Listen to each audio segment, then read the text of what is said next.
Back Yeah. in my day, we just listened to the radio. Yeah, That's back in where my we. day, and you were happy to actually get an FM channel. All right, I'm not that old.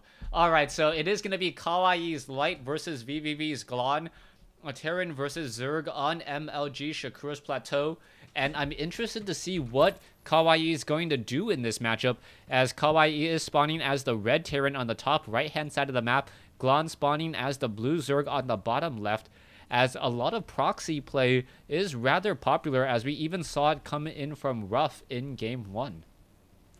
You also, a lot of players start with two racks aggression, bunker play as well, and then they sort of transition into an early expansion if the bunker play really doesn't win them the game.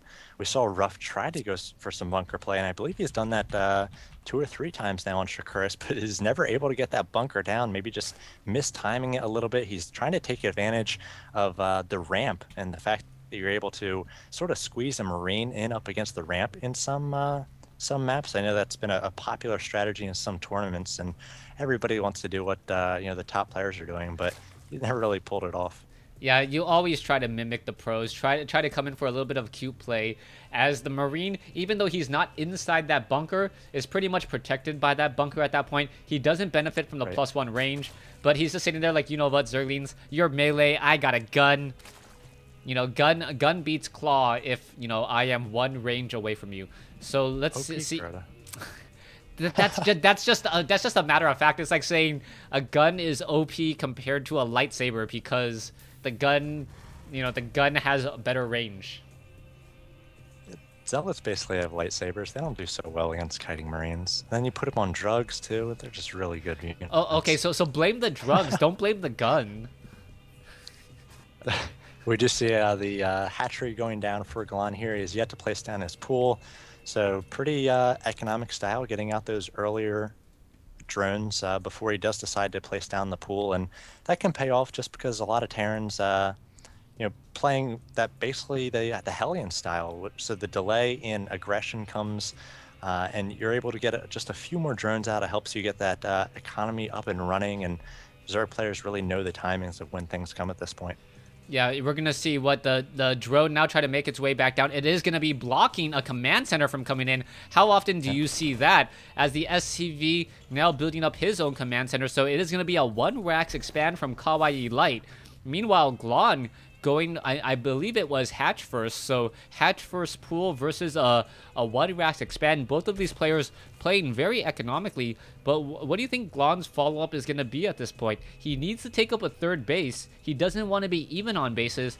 But at the same time, any third base would be rather far away from him.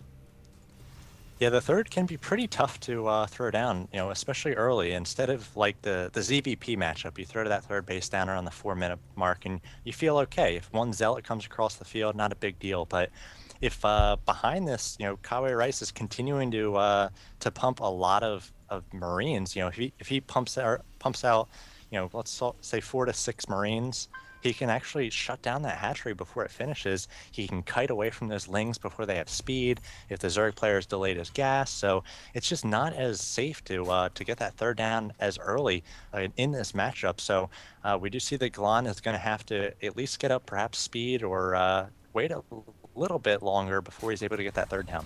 All right. I do believe Kawaii is going to be going into Reactor Hellion followed by Banshees. What? And I like this play by Glon. Glon is actually going into 4 queens now. Now, it's very important for these queens to actually lay down creep tumors.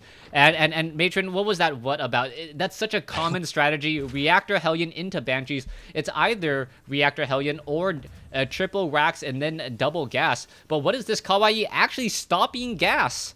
So he has 2 refineries down, and he is not going to be following this up. Instead, getting up a 3rd command center. So I completely was off the mark here. But Kawaii is down in supply. 27 bunkers too. A bunker is about to finish in a really weird position for the Terran player. He tried to make it a little bit closer, and it was forced to cancel by the queens with that range you were talking about. But now there's just a bunker hanging out in the middle of the field, and I guess it's going to scout a little bit and try to pick off any lings that run by. Also, Really strange. it's also gonna stop any creep tumors from really going out. I mean, Yeah. any of the creep tumors, normally Zerg wants to be able to spread out creep very, very easily. He's not gonna actually be able to spread it into his opponent's direction. He's gonna have to go around that bunker, and that bunker does have a range of 6.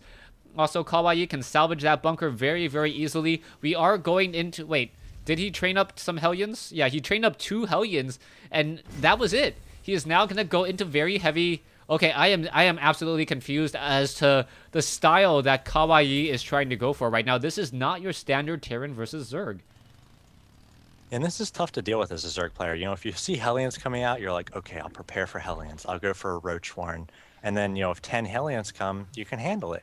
But if just a few Hellions come and you've got Roaches and then suddenly Banshees appear, or suddenly your opponent has 3 bases, you're like, what do I do now? So I mean, you really have to constantly scout here. You've got to get numbers of units, not just types of units. You've got to know how many Hellions does he have? Is he going for Blue Flame? Is he having tanks out early? But just with the 2 Hellions here in this bunker, you really can't scout all that easily as a Zerg player. All right, Glon is in a little bit of a weird situation right now. He's only sitting on 34 workers, right? Or sorry, Kawaii is sitting on a strange situation. 36 workers versus 50. Glon does have a very, very large economic advantage and also supply advantage. He does have a fair number of queens and roaches, but the majority of that is all in drones right now. As we now see another inject go down, I am curious as to why Glon isn't going for a macro hatch, sticking to 2 bases right now, and I think he's really going to be larva limited if he tries to train up any more units. He's actually spent quite a bit on upgrades. He's got Baneling Speed and Glider Reconstitution on the way, but that's going to be it's going to kind of give him a false sense of security. He has enough larvae at this point to continue to keep his minerals low, but that's just because he's spending minerals on all these upgrades. Once sort of this mid-game hits, he's not going to have enough larvae really to do the damage he needs. So now he's coming out with these roaches, and I'll be interested to see whether he's got the larva production to continue to press the advantage here, or press the attack. That is what he's going to go for, is more of an aggressive play here. But the Terran player already has siege tanks in position. He's got 2 here on the high ground. He's got a wall off and a bunker as well. So even though the Baneling bust is coming in, we'll see how much damage it's really able to do. These tanks are going to be a huge factor here, and more tanks on the way.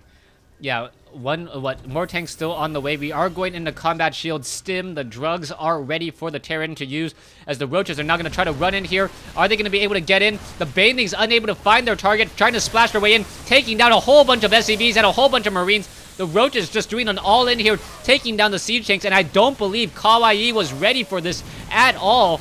SCVs are on auto repair, but no bunker to repair. And Kawaii going to fall in a quick fashion. This front door is going to fall. There's 1 siege tank left. The supply depots will fall. Roaches now just making their way in, getting to get within that 0 combat range. And I believe Kawaii is going to be forced to GG, as Glon should take this game, as he's already following up with his 3rd hatchery.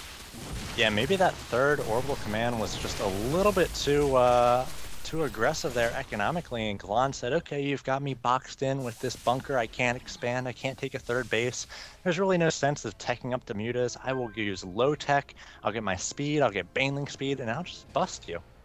Yeah, so a really, really impressive play by Glon, as is it Heaven's Light is coming up next? Yeah, and again, with a Zerg player, you know, a lot of ZVZs can end pretty quickly, so Glon really has the opportunity to get an all kill here, already taking down 3 very strong players for Light Esports, and has the opportunity to win Wednesday Night StarCraft in just Game 5. Yeah, I don't remember the last time vVv won in 5 games, as most of Wednesday Night StarCraft has been going back, at least going to a Game 6. It's kind of strange, though. Like, for some reason, a series ending on Game 5 seems really short. But then on Game 6 seems very, very long. Do you get that feeling? It's like that. It's just 1 more game, but it feels like, oh my gosh, in 5 games that's so fast. Oh, in 6 games, oh that's so long.